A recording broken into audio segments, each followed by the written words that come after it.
Moliyaviy hisobga kirish fanidan asosiy vositalar hisobi bo'yicha mavzu o'tamiz. Mavzumiz asosiy vositalar hisobi.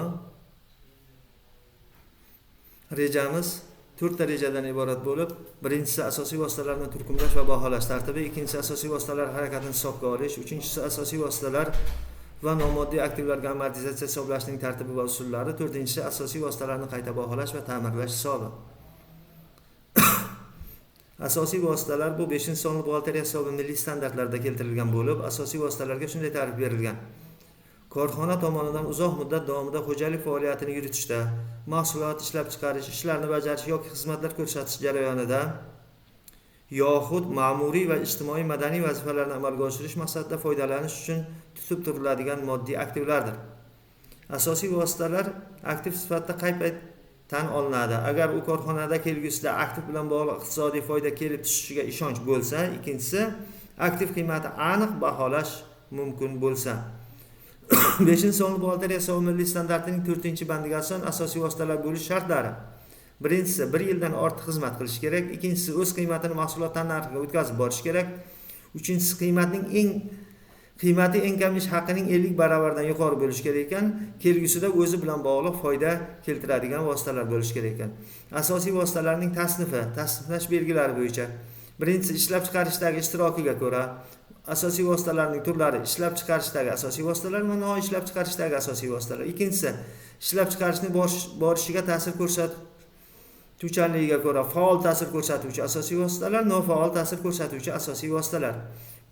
Mulkiy kimga tegishligiga ko'ra xususiy asosiy vositalar, vaqtinchalik foydalanishga olingan asosiy vositalar. To'rtinchisi, sotib olish va kelib chiqish manbalariga ko'ra sotib olingan import asosiy vositalar, sotib olingan mahalliy asosiy vositalar, o'z kuchi bilan yaratilgan asosiy vositalar, ta'sis badali sifatida kiritilgan asosiy vositalar va bepul kelib tushgan asosiy vositalar. Sotib olinganlik holatiga ko'ra butkul yangi asosiy vositalar, oldinlari foydalanishda bo'lgan asosiy vositalar. Asosiy vositalar real holatiga ko'ra ishlatilayotgan asosiy vositalar, kapital ta'mirlashdagi asosiy vositalar, konservatsiya qilingan asosiy vositalar, zaxirada o'rnatilmagan jihozlar, sotishga tayyorlangan asosiy vositalar, tugatishga tayyorlangan asosiy vositalar, ijaraga berilgan asosiy vositalar. Alohida ishlarni bajarishga mo'ljallanganligiga ko'ra maxsus asosiy vositalarga, universal asosiy vositalarga va aralash maqsaddagi asosiy vositalarga bo'linadi. Turi va ko'rinishiga ko'ra yer va yer uchastkalari, bino va inshootlar, mashina va mexanizmlar, ofis mebellari va jihozlari, kompyuterlar, transport vositalari, ishchi hayvonlar, ko'p yillik o'simliklar va boshqa asosiy vositalar. Asosiy vositalarni sotib olish bilan bog'liq xarajatlar quyidagilarga kiritiladi. Ro'yxatini olish yig'imlari, davlat bojlari va asosiy vositalarda bo'lgan huquqni sotib olish bo'yicha amalga oshirilgan boshqa shunga o'xshash to'lovlar, bojxona bojlari yig'imlari, asosiy vositalar obyektlarini sotib olish, barpo etish munosabati bilan soliqlar va yig'imlar summalari agar ular qoplanmasa, asosiy vositalar obyektlari sotib olish, barpo etish bilan bog'liq axborot va maslahat xizmatlari uchun to'lanadigan summalar, asosiy vositalarni obyektlarni yetkazib berish, barpo qilish, xatarni sug'urtalash bo'yicha xarajatlar, asosiy vositalar obyektni sotgan vositachilarga to'lanadigan mukofotlar, asosiy vositalarni o'rnatish, montaj qilish, sozlash va ishga tushishga oid xarajatlar, aktivdan maqsadga muvofiq foydalanish uchun uni ishchi holatda keltirish bilan bog'liq bo'lgan boshqa xarajatlar. Asosiy vositalar uchun quyidagi hisobvaraqlar hisobga olinadi.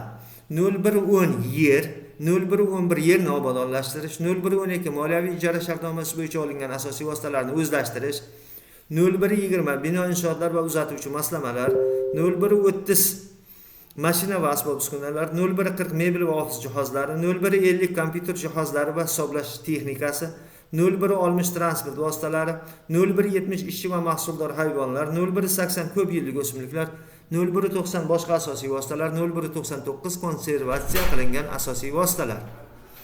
Asosiy vositalar kirim qilinishi quyidagi ko'rinishda bo'ladi. Korxona tomonidan yaratilishda debitlanadi 0100, kreditlanadi 0810.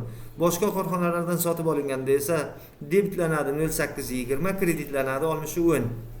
Puli to'langanda debitlanadi 6010, kreditlanadi 5110.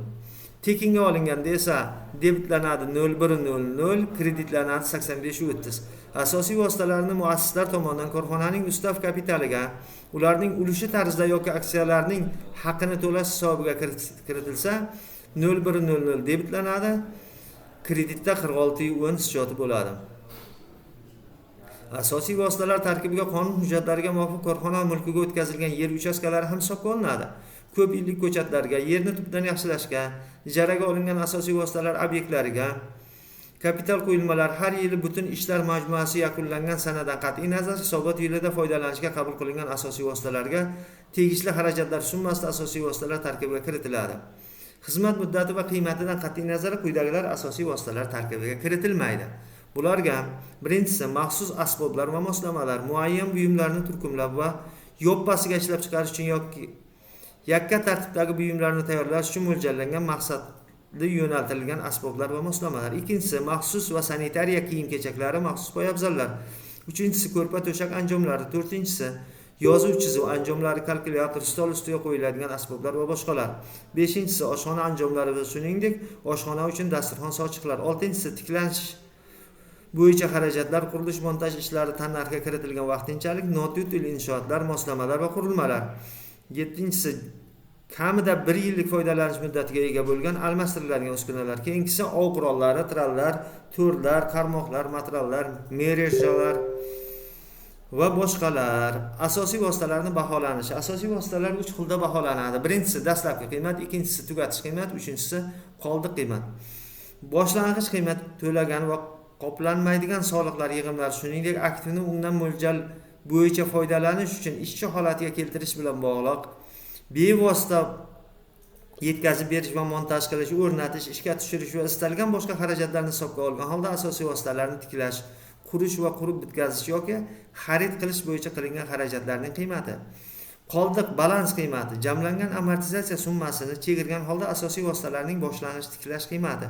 Tugatish qiymati nima? Tugatish qiymati bu asosiy vositalarning chiqib ketishi bo'yicha kutilayotgan xarajatlarni chegirgan holda kutilayotgan foydali xizmat muddati oxirida asosiy vositalarni tugatish chog'ida olinadigan aktivlarning faraz qilinayotgan summasidir.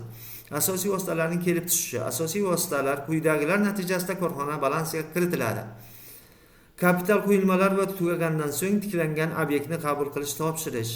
Oldi sotish shartnomasi bo'yicha obyektni sotib olish, ustav sarmoyasiga ta'sischi ulush ko'rinishda kelib tushishi, tekinga kelib tushishi, hadya shartnomasi bo'yicha ayirboshlash, tovar moddiy zaxiralar tarkibidan o'tkazish, uzoq muddatli ijara lizing shartnomasi bo'yicha olish, qiymati belgilangan asosiy vositalarga kapital quyilmalar, asosiy vositalarning ortiqcha hisobga olinmagan obyektlarni aniqlash. Asosiy vositalarning harakati quyidagi hujjatlar yordamida hisobga olinadi. Asosiy vositalarning birinchi shakli. Asosiy vositalarni qabul qilish va berish akti. Asosiy vositalarning kirimi va chiqimini qayd qilish uchun. Asosiy vositalarning ikkinchi shakli. Ta'mirlangan, mukammallashtirilgan va rekonstruksiya qilingan asosiy vositalarni qabul qilish va topshirish da'vatnomasi. Obyektlarning boshlang'ich qiymatini oshishini qayd qilish uchun. Asosiy vositalarning uchinchi shakli. Asosiy vositalarni hisobdan chiqarish, obyektlarni tugatish uchun. Asosiy vositalarning 4A shakli. Avtotransport vositalarini tugatish da'vatnomasi. Asosiy vositalarning 7-shakli. Asosiy vositalarni hisobga olish uchun inventar kartochkalari har bir asosiy vosita holati va harakatini alohida qayd qilib boradi. Asosiy vositalarning 8-shakli. Asosiy vositalarning harakatini qayd qilish kartochkasi ularning kirim va chiqimini hisobga olib boradi.